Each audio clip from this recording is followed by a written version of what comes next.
Bariki watoto, bariki wakubwa, bariki familia zao. Waponye na wagonjwa Mungu, wanaougua, walioko hospitalini na majumbani.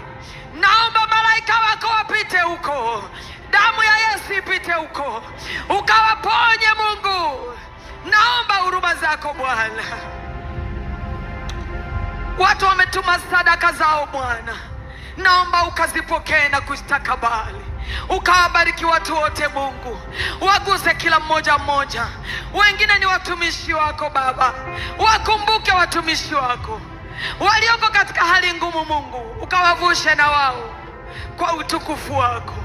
Ninaachilia baraka Mungu, uwabariki watu wote walioingia ndani ya ukumbi huu, na wengine wako nje, na wengine wako mikoani hawakuweza kufika hapa, na wengine wako nje ya nchi Mungu, watendee mema.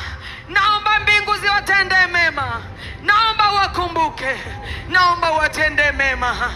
Unisaidie na mimi kuendelea kuwa mtoto wa Mungu, nikutumikie, nimalize mwendo salama. Nimeukataa ufalme wa giza, nimeukataa ufalme wa shetani, nimeukataa kwa jina la Yesu. Ninaukubali ufalme wako Yesu Kristo, ninakupokea kuwa Bwana na Mwokozi wa maisha yangu. Najua umeniongoza Bwana, endelea kuniongoza. Unisaidie Bwana niwe mtoto wa Mungu, uninyenyekeshe, unifinyange, unisemeshe, uniongeleshe, unisaidie kuhudumia watu wako Mungu.